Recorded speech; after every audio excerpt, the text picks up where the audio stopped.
네, 오늘 거듭난 사람은 생명에 관심을 가진다. 거듭난 사람은 생명에 관심을 가진다. 이런 제목으로 하나님의 말씀을 나누도록 하겠습니다. 우리는 지금 이제 계속 거듭남에 대해서 중생, 다시 태어나는 이 생명의 역사와 그 거듭난 사람의 그 특징들에 대해서 함께 살펴보고 있습니다. 우리는 육적으로 이 세상에 태어납니다. 육신으로 엄마 뱃속에서 이렇게 생성이 돼서 10개월 지나면 이제 세상으로 태어납니다. 이건 육체적인 탄생이죠. 육체적인 생명을 얻는 사건입니다. 그런데 이것 말고 예수님은 니고데모라는 한 유대인의 지도자에게 야, 너 하나님 나라에 들어가려면 이런 육체적인 생명 말고 영적 생명으로 다시 태어나는 일이 반드시 있어야 된다라고 설명을 해주셨죠. 그러니까 니고데모가 그게 뭐예요? 영적으로 태어나는 게 뭐예요? 질문을 하니까 그거는 물과 성령으로 태어나는 것이다 라고 설명을 해주셨습니다.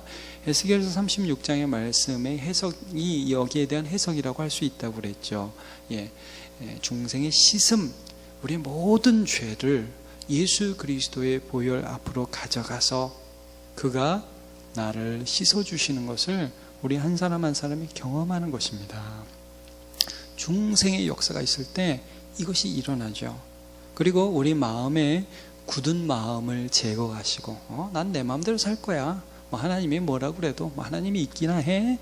굳은 마음을 제거해 버리시고 그 안에 부드러운 마음을 주셔서 하나님의 율법과 하나님의 규례를 따를 수 있는 삶을 살아가도록 우리를 이끌어 주신다. 이것이 성령으로 거듭나는 사건이다 라고 설명을 해 주셨습니다.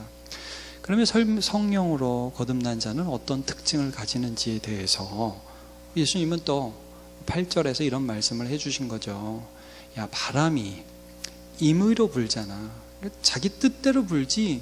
너는 소리는 들어. 바람이 분다는 것은 알 수 있어. 그러나 도대체 어디에서 시작해서 어디로 가는지는 잘 몰라. 자, 성령으로 난 사람의 특징은 이런 거야. 속에서 성령이 역사해. 그래서 어떤 결과들이 나타나. 근데 이렇게 보면 분명히 저건 저 사람이 하는 일이 아닌데 저건 하나님이 성령이 역사하시는 일인데 라는 특징들, 우리가 저건 저 사람이 하는 건 아닌데 그러면서 결과물을 보면서 이게 성령이 역사하시는구나 하고는 알 수는 있지만 도대체 어떻게 역사하시는지, 어떤 것들이 속에 있는지 눈에 보이지는 않는 것이죠. 그래서 우리가 성령으로 난 사람의 특징을 지난 2주간에 어떤 부분을 살펴보았냐면, 성령으로 난 사람은 영적인 기쁨을 가지게 된다. 그래서 하나님의 소원을 나의 소원으로 삼게 된다. 그런 부분을 살펴봤죠. 그리고 영적 사고를 하게 된다. 죄악을 향해 달려갈 때도 하나님이 툭툭툭 치신다는 거죠. 하나님이 이거 원하시네, 하나님이 저거 원하시네. 관점과 생각들이 자꾸 변화되는 것을 우리가 보게 됩니다. 이제 오늘 우리가 살펴볼 것은 생명에 대한 관심입니다. 생명에 대한 관심. 그러니까 영적으로 태어난 사람, 이 예수님의 생명을 내 안에 가지게 된 사람은 이 생명에 대한 개념 자체가 사실은 좀 바뀝니다. 그리고 예수 생명에 대한 강렬한 그런 갈망과 소망과 그 생명으로 살고자 하는 마음이 생기지요. 자, 우리가 거듭났다 할 때 우리 안에 주어진 예수의 생명은 우리가 육체적으로 사는 것과 굉장히 다릅니다. 이것은 예수 안에서 하나님께 대하여 살아있는 생명입니다. 자, 여러분, 제가 거듭날 때를 좀 전에 설명했죠. 물과 성령으로 거듭난다. 예수의 피에 우리의 모든 죄가 씻겨져 내려가고 하나님이 우리를 거룩하지도 않은 우리를 거룩하게 바꾸어 주시고 봐주시고 또 우리의 삶을 자꾸 하나님 말씀 지킬 수 있도록, 지켜갈 수 있도록 새 마음을 주신다고 그랬어요. 여러분, 예수 믿을 때에 우리 안에 예수님 사랑하는 마음이 생기기 시작합니다. 여러분, 이거 인정할 수 있으십니까? 여러분, 예수님을 믿을 때에 세상을 사랑하는 마음이 없어지는 게 아니에요. 여러분, 그 마음이 있습니다. 근데 예수님을 믿을 때에 예수님을 사랑하는, 그리고 예수님 안에서 하나님을 사랑하는 새로운 마음을 우리에게 주십니다. 그리고 우리가 살아가는 의미가 어디 있게 하시느냐 하면, 세상을 사랑하면서 세상에서 돈 많이 벌고, 세상에서 남들에게 칭찬받고, 세상에서 뭐 이런저런 일 하면서 조금 소소한 유익을 누리고 하는 그러한 삶의 만족을 누리지 않고, 예수 안에서 거듭난 사람은 예수님을 사랑하며 그 안에서 하나님을 영화롭게 하고 영원토록 하나님이 너무 좋은 거예요. 이거를 산다고 느끼게 돼 있어요. 예. 자, 이게 내가 사는 거라는 거예요. 자, 예수 믿는 사람은 열심히 돈 벌어서 돈이 굉장히 많아진다고 해서 거기서 그것이 궁극적인 의미가 되지가 않아요. 조금 적을 수도 있어요. 물론 많을 수도 있어요. 그건 하나님이 우리에게 하나님의 뜻대로 주시는 것입니다. 많고 적으면 하나님 결정하시는 것이지만, 그러나 많은 사람이건 적은 사람이건 거듭난 사람에게 의미는 내가 예수 안에서 하나님과 교제하고 있다, 이거예요. 이게 의미가 있어요. 자, 그래서 로마서 6장 11절 참 좋아합니다. 이와 같이 너희도 너희 자신을 죄에 대하여는 죽은 자의 그리스도 예수 안에서 같이 시작, 하나님께 대하여는 살아있는 자로 여길지어다. 성령을 받았습니다. 그 성령이 우리를 예수 안에서 하나님을 향하여 살아있고, 하나님께 기도할 수 있고, 하나님을 바라볼 수 있는 그런 자로 살려주셨죠. 이게 우리가 살아있는 거예요. 근데 여러분, 이 생명은, 이 살아있음은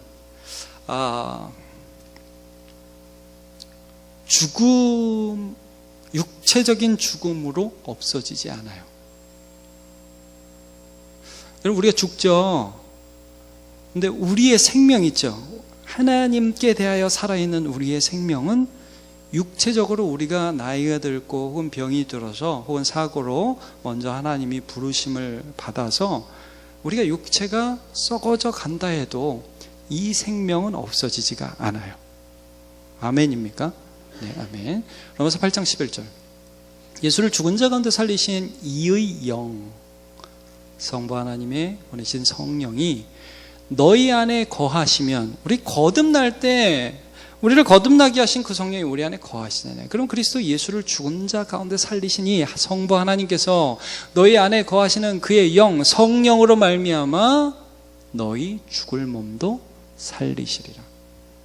네, 엄청난 말이죠. 사실 이것은 우리의 이 사고로는 이해할 수 없습니다. 그러나 여러분, 이거를 약간 우리가 이해할 수 있는 부분이 있어요. 자, 예수님이 삶과 죽음에 대해, 생명에 대해서 이런 말씀하셨잖아요. 여러분, 요한복음 11장 24, 25절 부활절 때마다 굉장히 많이 듣는 말씀이에요. 예수께서 이르시되 나는 부활이요 생명이니 나를 믿는 자는 죽어도 살겠고. 자, 예수님을 믿는 자는 육신적으로 죽어도 다시 부활의 영원한 생명을 얻는다는 말씀이죠.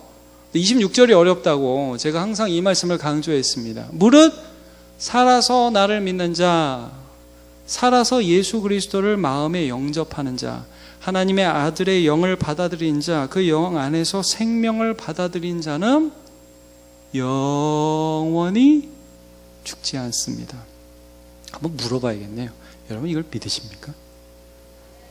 이건 믿어야 예수 믿는 건데요. 여러분, 지금 우리를 바꿔주셨잖아요, 하나님께서. 근데 예수님의 영이 내 안에 들어오시면 우리가 육체가 죽어도요, 하나님을 향하여 우리는 산자로 남게 돼요. 네. 그래서 지금도 그 삶을 사는 거고 죽어서도 그 삶을 사는 거예요. 예. 여러분, 예수님 변화산을 경험했던 성경의 구절들이 있습니다. 이게 뭐냐면 예수님이 제자 셋을 데리고 베드로와 요한과 야고보를 데리고 한 산에 올라가서 밤에 기도하시면서 이 세 제자들에게 천국을 한번 보여주세요. 그래서 몸이 막 하얘지고, 옷이 하얘지고 몸이 변형되고 천국의 모습을 잠깐 이 세 제자가 보게 되죠. 그때 예수님과 누가 함께 있었냐면 모세와 엘리야가 함께 있었습니다. 여러분 성경에서 그 기억나십니까? 그럼 여러분 모세와 엘리야는 죽은 사람입니까? 산 사람입니까? 네, 죽어도 한참 전에 죽은 사람이죠. 여러분 죽은 사람은 하나님께 대하여 죽었습니까? 살았습니다. 여러분 우리 유정옥 권사님이 제가 이번에 보면서 참 저도 많은 은혜를 받았지만 함께 그걸 바라봤습니다. 육체로는 죽었지만 영으로는 살리심을 받는구나. 여러분 이걸 믿는 거예요. 이거를 믿는 삶을 살아가는 게 우리의 큰 위로가 되는 거예요. 여러분. 모세와 엘리야는 죽지 않았습니다. 육체는 죽었지만 하나님께는 죽지 않았어요. 이 생명에 관심을 가지게 돼요. 거듭난 사람은. 여러분 그래서 하나님께는 모든 사람이 살았느니라 이런 말씀이 있거든요. 자, 죽음이라는 것도 그래서 이렇게 해석하는 거예요. 뭐냐면 내가 죽어간다, 내가 아프다, 아이고 어떡하냐, 이게 아니에요. 여러분 거듭난 사람의 깊은 슬픔과 깊은 아픔은 뭐냐면 하나님께로부터 멀어져 간다는 기분입니다. 이게 너무 힘들어요. 죄의 유혹이 와요. 옛날에 이게 재밌었거든요. 근데 유혹이 오면 내가 이러면 안 되는데, 이러면 안 돼, 이런 생각이 든다니까요. 자, 여러분 거듭난 사람도 죄를 짓기는 져요. 근데 근본적으로 이제 달라졌어요. 어떤 면에서 달라졌냐면 아까도 말씀드렸죠. 예수를 사랑하는 마음이 생겼다고. 이게 내게 의미 있어요. 예수 안에서 하나님을 사랑하고 하나님을 기뻐하고 영원토록 그를 즐거워하는 것이 영원까지 이루어질 나의 생명의 삶이에요. 이게 제일 중요해요. 그래서 이 땅을 사는 동안에 죄의 유혹이 오고 옛습관이 살아나가지고 또 죄를 지으면서도 땅을 치면서 하나님께 죄송하다고 하고, 그래서 거듭난 사람의 전 인생은 회개의 인생이 되는 것입니다. 하나님 내가 이럴 사람이 아닌데, 나는 생명이 좋은데, 난 예수 생명이 좋은데, 나는 하나님이 좋은데 내가 또 실수했네요. 하나님 용서해 주세요 라고 돌이키면서 그때 부어주시는 하나님의 은혜, 하나님의 평강, 하나님께서 내게 주시는 사랑, 이런 것들이 달게 느껴지고, 정말 악인의 집에서, 궁정에서 이 첫날을 지내는 것보다 주의 집에서의 한 날이 좋고, 주의 성전 문지기로 있는 게 좋다, 이런 고백을 우리가 하게 되는 것이죠. 자, 계시록 3장 1절을 보면 요한계시록에 나오는 7교회 중에 4대 교회에 대해서 이런 표현을 쓰십니다. 야, 7 영과 7 별을 가지시니, 이건 나중에 요한계시록 여러분 해석을 보시면 교회를 의미하는 것입니다. 교회를 붙잡고 계시고 교회 사이에 다니시는 그 하나님께서 이렇게 말씀하시는, 야, 내가 너 행위를 아는데 너 살았다? 이름은 살았네? 근데 너는 죽은 자다. 돈도 많고 사업도 잘 되고 잘 되지만 넌 죽은 자다. 왜냐? 2절 계속 보도록 하죠. 너는 일깨워 그 남은 바 죽게 된 것, 하나님과의 관계가 깨져버렸거든요. 그거 다시 굳건하게 해라. 너 그래야 사는 거다. 그래야 너 생명이 있는 거다. 하나님 벌써 내 행 온전한 것을 찾지 못하였노니. 3절 그러므로 내가 어떻게 받았으며 어떻게 들었는지를 생각하고. 잘 생각해라. 여러분, 우리가 말씀을 생각하고 우리가 받은 말씀들을 기억하고 그 말씀들을 묵상하는 가운데 하나님의 생명이 우리 가운데 흘러 들어오는 것을 여러분 느끼실 수 있지 않습니까? 그거예요. 그리고 회개해라, 죄악을 버려라. 이게 생명 있는 사람의 관심이죠. 만일 일깨지 아니하면 내가 도둑같이 이르리니 어느 때에 내게 이르는지 내가 알지 못하리라. 여러분, 예수님이요, 한 번은 어떤 사람이 이런 말을 했거든요. 예수님께, 예수님, 제가 아버지 장사 좀 먼저 지내고 주님 따르겠습니다. 그러니까 예수님이 이런 말씀을 그에게 하셨던 일이 있습니다. 자, 마태복음 8장 22절. 예수께서 이르시되 죽은 자들이 그들의 죽은 자들을 장사하게 하고 너는 나를 따르라. 무슨 말이죠? 여러분, 무슨 갑자기 죽은 자들이 일어나서 죽은 자 장례하고 또 다시 무덤에 들어갑니까? 그런 말인가요? 이런 말이죠. 마태복음 8장 20, 그 다음을 요걸 해석하면 예수께서 이르시되 어떻게 죽은 자들? 영적으로 죽은, 하나님을 모르는 자들, 자기 자신만을 위해 사는 자들이 자기의 방법대로 그 죽은 자를 장사하게 하고 너는 나를 따라서 영원한 생명의 삶을 살아라. 여러분, 이걸 말씀해요. 여러분, 이걸 보면서 저는 좀 무서웠어요. 왜냐하면 우리는, 여러분, 세상 사람들이 어떻게 보입니까? 산 사람으로 보입니까? 죽은 사람으로 보입니까? 여러분, 예수를 모르는 사람이 산 사람으로 보이세요? 죽은 사람으로 보이세요? 갑자기 죽은 사람으로 보이세요? 좀 전까지 산 사람처럼 보이다가 부러운 사람? 근데 여러분, 예수님은 그들을 죽었다고 아주 단정적으로 말씀하셔요. 죽었대요, 그들이. 그리고 너는 생명의 삶을 살라는 거예요. 그래서 여러분, 예수님이 뭐라고 말씀하셨냐면요, 요한복음 10장에 보면 내가 온 것은, 자, 같이요, 양으로, 시작. 양으로 생명을 얻게 하고 더 풍성히 얻게 하려는 것이다, 이렇게 말씀을 했어요. 여러분, 정말 그래요. 여러분, 예수 믿는 사람에게는 그냥 오늘 기분 좋네, 이게 아니에요. 하나님과의 관계에서 이 생명의 관계가 들어왔어요, 이미. 여러분, 거듭난 거는 이 생명이 내게 들어오신 거예요. 그 들어오고 끝이 아니에요, 여러분. 죄지면 죽는 겁니다. 죄지면 하나님과 끊어지는 거예요. 하나님의 은혜가 들어오지 않습니다. 그런데 이 생명이 들어온 상태에서도 이 사람이 죄의 욕구가 들어온다니까요. 그거 넘어지면 그러면 하나님이 회개하라고 하고, 그래서 다시금 하나님 앞에 나가서 하나님을 바라보고 하나님의 지혜로 채워지고 하나님의 말씀으로 채워지고 하나님의 은혜로 내 삶이 채워지는 것, 그게 여러분 우리가 사는 삶이에요. 이게 산다는 거예요. 이게 생명이에요. 그래서 여러분, 로마서에 보면 사도 바울이 좀 대단한 고백을 이렇게 합니다. 로마서 14장 7절에 보면요, 우리 중에 누구든지 자기를 위하여 사는 자가 없고 자기를 위하여 죽는 자가 없도다. 자, 여기까지. 여러분, 우리 중에 누구도 자기를 위하여 사는 자가 없고 자기를 위하여 죽는 자가 없습니까? 아니, 가끔 보면 죄다 자기를 위해 살고 죄다 자기를 위해 죽는 것 같지 않습니까? 그렇죠? 죄다 나 살자고 하는 짓이지. 여러분, 심지어 가끔은 그렇게 보이지 않습니까? 교회도 나 살자고 하는 일이지. 여러분, 그래서 옛날에 이런 경우 굉장히 많았어요. 교회에 와야 인맥이 닿아서 사업이 된다, 이거예요. 그런 경우도 많이 봤었어요, 여러분. 교회에 와야 또 이 돈줄이 연결된다는 거예요. 지금 이민사회에서는 그런 경우가 얼마나 많아요. 그냥 일단 교회를 가는 거예요, 믿음이 없든 있든. 근데 여러분, 그런 게 아니라 여기는 굉장히 독특한 말씀하고 있어요. 근데 여러분, 사실은 거듭난 사람은 모두 이 말에 동의가 돼요. 내가 부족해도 말이죠. 여러분, 이 말은 전혀 자기를 위하여 살지 않는다는 말씀은 아닙니다. 나를 위해 살게 되는 마음이 있죠. 근데 아까도 말씀드렸죠.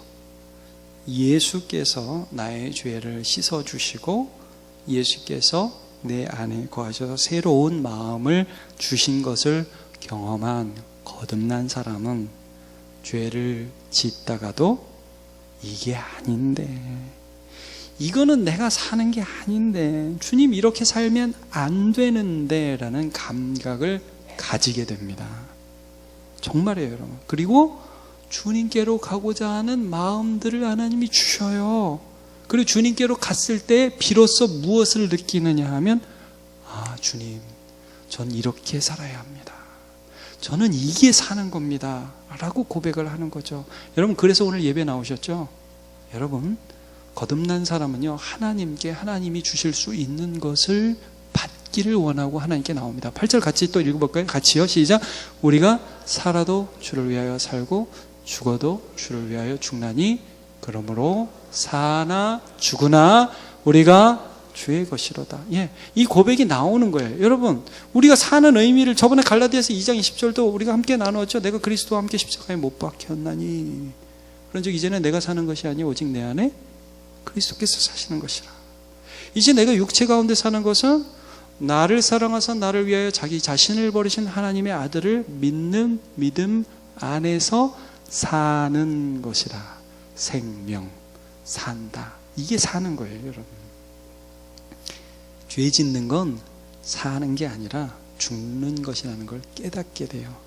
그래서 일평생 하나님의 생명을 향하여 나아가고 회개하고 다시 일으키고 회개하고 다시 일어서서 주님과 점점 가까워지다가 우리의 육신은 날로 후퇴하고 날로 쇠하여지고 날로 병들고 우리의 모든 것들이 날로 점점점 없어지만 우리의 속사람은 날로 새롭도다. 이게 생명이에요, 여러분. 여기에 관심을 가져요. 우리 거듭난 사람들은 여기에 관심을 가져요. 여러분, 가끔 우리가 유혹을 받을 수도 있고, 가끔 우리가 참 세상을 보면서 그런 거 부러워할 수도 있지요. 그러나 궁극적으로 하나님의 거듭난 사람들은 생명을 향해 살아가게 됩니다. 우리에게 정말 필요한 것은 무엇이죠, 여러분? 하나님이 주시는 것입니다. 세상이 주는 것이 아니라는 거예요. 여러분, 이게 생명이에요. 자, 야고보서에 보면 지혜에 대해서 이런 말씀을 하십니다. 너희 중에 누구든지 지혜가 부족하거든 후히 주시고 꾸짖지 아니하시는 하나님께 구하라. 그리하면 주시리라. 여러분, 아멘이죠? 세상을 살면서 지혜가 필요하죠? 네, 지혜 필요 없습니까?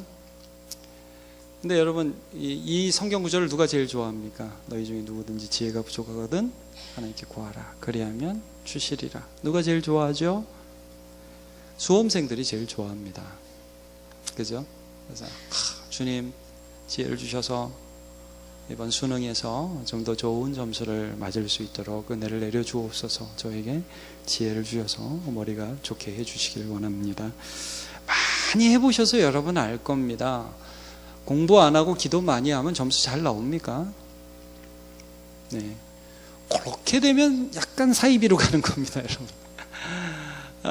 자, 여러분, 물론 원정수 권사님 간증이나 특별한 경우들이 있긴 한데, 제 목회 경험상 일반적인 것은 아닙니다, 그것은. 근데 여러분, 제가 이제 찾지는 않겠지만, 야고보서 1장의 그 문맥은 어떤 문맥이냐면요. 세상에 환난을 당할 때에 너희가 인내하라는 그런 문맥에서 나온 말씀입니다.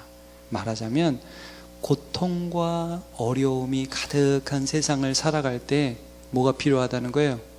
지혜가 필요하다는 거예요. 하나님이 주시는 마음이 필요하다는 거예요. 여러분, 세상을 살아갈 때 세상에 순응하면서 살면 그게 사는 게 아니에요. 죽는 거예요. 신자들은 그렇게 살면서 그렇게 사는 걸 산다고 할 수가 없어요. 여러분, 그냥 돈만 많이 벌고 그냥 먹을 것만 맛있는 거 먹고 여행하면서 살아가고 세상 사람들처럼 이게 좋고 좋은 거지. 여러분, 거듭난 사람은 그걸 가리켜서 산다고 할 수가 없어요. 제가 이 말을 할 때 거듭나신 분은 동의하실 수 있을 것이고, 혹시 제가 이런 말을 할 때 여러분 가운데 저 목사 뭔 소리 하는 거야? 라고 생각하시는 분들은 조용히 저를 찾아오시기 바랍니다. 다시 봐야 됩니다. 다시 점검해야 됩니다, 여러분. 거듭난 사람은 자기를 위한 목표의 삶에서 내가 산다고 느낄 수 없습니다. 여러분, 똑같이 착한 일을 해도, 제가 말씀드리죠, 세상에서 똑같이 착한 일을 해도 거듭난 사람, 예수의 사람이 착한 일을 하는 이유는 예수님 때문입니다. 그리고 세상에서 똑같이 착한 일을 해도 그 사람이 착한 일을 하는 이유는 자기 때문입니다, 여러분. 다릅니다. 완전히 다릅니다. 우리는 지혜가 필요해요. 여러분, 다니엘의 그 세 친구에 관한 말씀이 다니엘 3장에 나오는데, 이 당시에 바벨론이라는 세계의 그 제국의 왕 느부갓네살이 세계도 제패했고, 그러니까 무슨 짓을 했냐면 자기를 우상화하는, 마치 그 평양에 김일성 동상 막 세운 것처럼 자기를 우상화하는 자기 모양의 금신상을 만들어요. 엄청나게 큰 금신상을 만들고, 모든 사람들은 내가 이제 그 재금을 뭐 치고 뭐 나팔을 불고 하면 모든 사람은 이 금신상에 절을 해라. 그러니까 예나 지금이나 권력을 가진 자는 자기가 하나님이 되고 싶어 하는 거예요. 그런데 이 포로로 끌려왔던 다니엘과 그 세 친구들은 이 우상숭배가 하나님의 범죄, 하나님께 대한 범죄라는 것을 알잖아요. 그러니까 이걸 거절해요. 안 해요.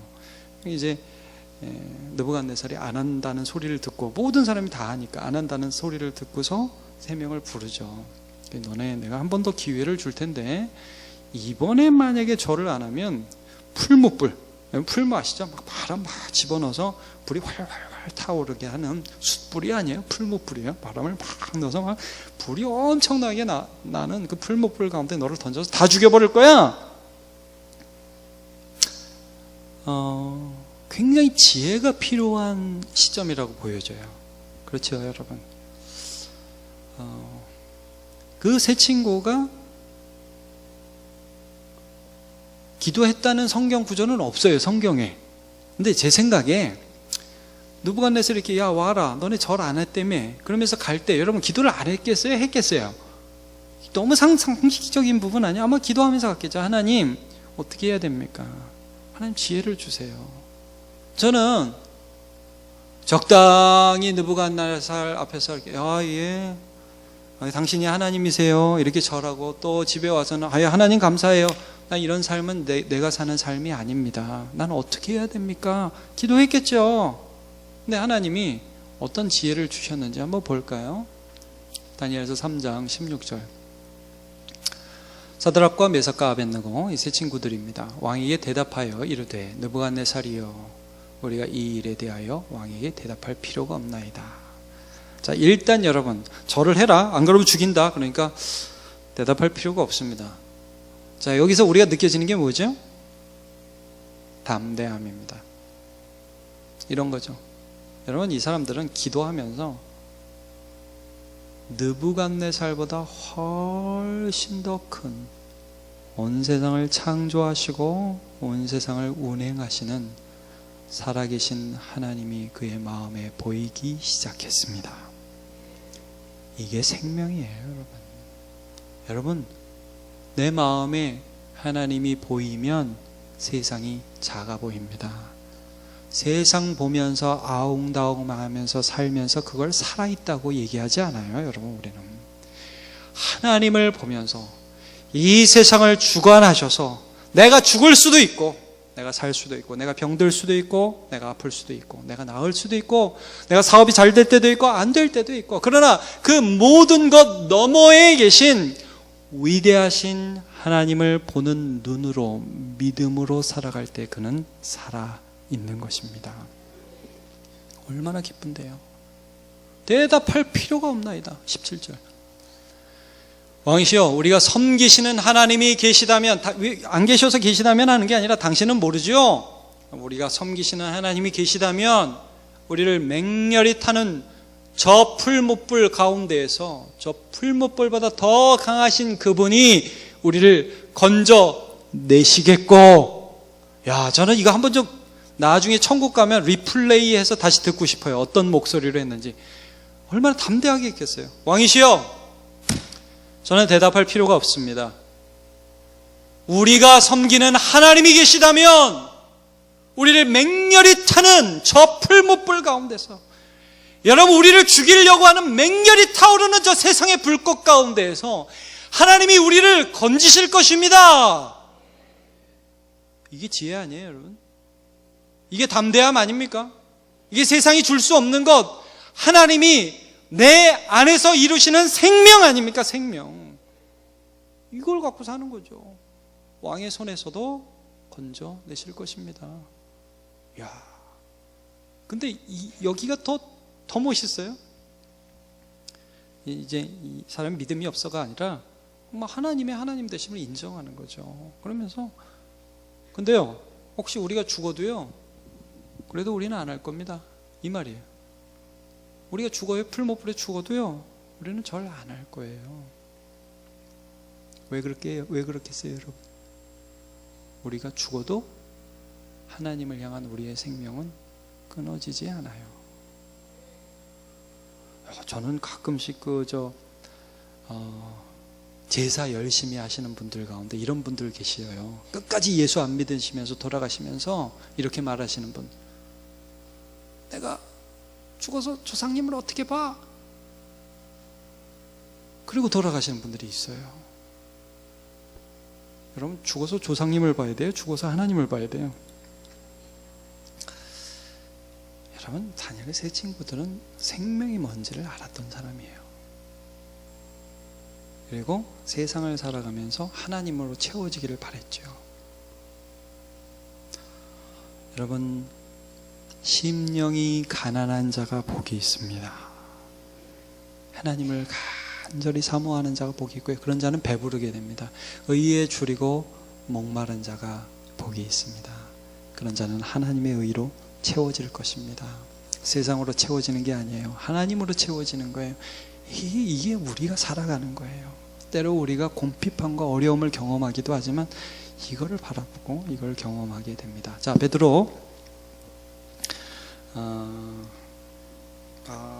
베드로전서 2장 2절을 한번 보겠습니다. 그냥 PPT로 보여주세요. 갓난 아이들과 같이 순전하고 신령한 젖을 사모하라. 하나님을 사모하는 거예요. 왜냐하면 이게 사는 거니까요. 여러분, 이게 우리가 의미 있는 거니까요. 이게 죽음 너머까지 연결된 생명이니까요. 여기 관심을 갖거든요. 그러니까 사람도 그냥 돈 많은 사람, 돈 없는 사람, 잘생긴 사람, 못생긴 사람 이런 구도로 보지 않아요. 생명이 있느냐, 생명이 없느냐 이런 걸로 보는 거예요. 그리고 이런 것들을 순전하고 신령한 젖을 사모하면서 구원에 이르도록 계속 자라나기를 소망하죠. 자, 왜 그러냐? 너희가 주의 인자하심을 맛보았으면 그리하라. 여러분, 거듭난 사람은요, 주님이 얼마나 좋은 분인지 그냥 매 발걸음마다 느낍니다. 세상이 주는 기쁨으로 나를 채우지 않아요. 그건 지나가는 거예요. 근데 발걸음마다 주님이 좋은 분임을 느껴요. 여러분, 다니엘의 세 친구 왜 거기서 그렇게 담대했을까요? 왜 그렇게 기도하고 하나님의 생명을 살았을까요? 그가 어렸을 때, 막 포로로 끌려갔을 때 뭘 경험했습니까? 우상에게 제물로 드린 고기를 먹어라 딱 주니까 그때 기도했잖아요. 하나님, 이거 나 먹기 싫은데요. 이런 우상 숭배의 죄 때문에 우리나라가 망해서 여기 끌려왔는데요. 하나님 도와주세요. 어떤 지혜를 주셨어요? 10일 동안 테스트 해봐라. 채식만 먹고. 채식만 먹었어요. 어떤 일이 벌어졌어요?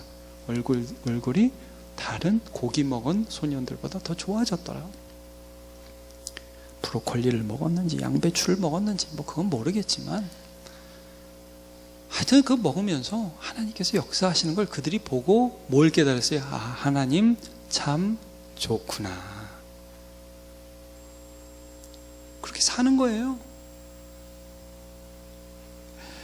여러분, 우리 수험생 위해 기도하죠. 여기 고3들 명단 있잖아요. 제가 좀 오늘 이런 고백을 할게요. 제가 우리 교회 와가지고, 우리 교회뿐만 아니에요. 제가 이제 어느 교회든지 그 대표 기도하실 때 그 기도 중에 제가 정말 이게 막 듣다가 막 온몸이 꼬이는 기도가 하나 있어요. 뭐냐면, 주님, 우리 교회 다니는 학생들이 꼭 원하는 대학에 가게 해 주시옵고, 그 말만 들리면 제가 막 주님. 여러분, 원하는 대학에 가야 성공하는 겁니까? 주님이 가라는 데 가야 성공하는 겁니까? 예, 그렇습니다. 재수를 한다고 실패가 아니죠. 그렇죠? 재수도 즐겁게 해야 돼요. 우리 교회 재수하는 학생들이 있잖아요. 저는 이제 재수하는 애들하고 늘 가끔씩 이제 문자도 하고 그러는데, 든든해요. 멋있어요. 재수도 멋있게 하더라고요. 그러니까 세상에선 재수하면 죽는 거고 예수 안에서는 재수하면 재밌는 겁니다. 아멘을 하셔야지. 근데 이제 안타까운 게 뭐냐면, 전 이럴 수 있다고 생각해요. 여러분, 교회에 나와서 돈 많이 달라, 교회에 나와서 우리 자녀 건강하게 해달라, 교회에 나와서 나 부자 되게 해달라 기도할 수도 있죠. 그러나 여러분, 그래서 끝나게는 성령님께서 그대로 놔두지는 않을 겁니다. 처음에는 그렇게 시작해도, 하나님 나 잘 되게 해달라고 처음에는 시작해도 거듭난 사람 안에 있는 성령께서 우리 안에 우리의 기도 제목을 바꿔주실 거예요. 하나님 이거 주세요 막 하다가 우리 마음에 너 나 있잖아, 이 마음을 부어주신다니까요. 거듭난 사람은 우리 자녀 하나님 이번에 반드시 잘 돼야 합니다 막 부르짖는데 한 대 뭐 더 맞아요. 그렇게 기도하면 야 엄마 네 자식이냐 내 자식이지, 한 대 맞는다니까요.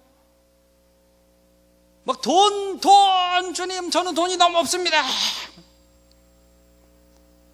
네가 필요한 만큼 내가 줄 줄로 믿어라, 넌 내 자식이다. 이렇게 주신다고요. 그래서 사는 게 세상으로 사는 게 아니라 생명으로 살아요. 여러분 거듭난 사람은 생명으로 삽니다. 여기 관심을 가져요. 그래서 오늘 말씀을 통해서 거듭난 삶이 살아야 할 삶에 대해서 잠깐 나누었는데요. 여러분 죄를 짓거나 세상에서 사는 그런 삶은 우리의 삶이 이미 아닙니다. 우리는 예수 안에서 살고 죽는 자입니다. 그런 것을 기억하시면서 생명에 관심 가지며 살아가시기를 축복합니다.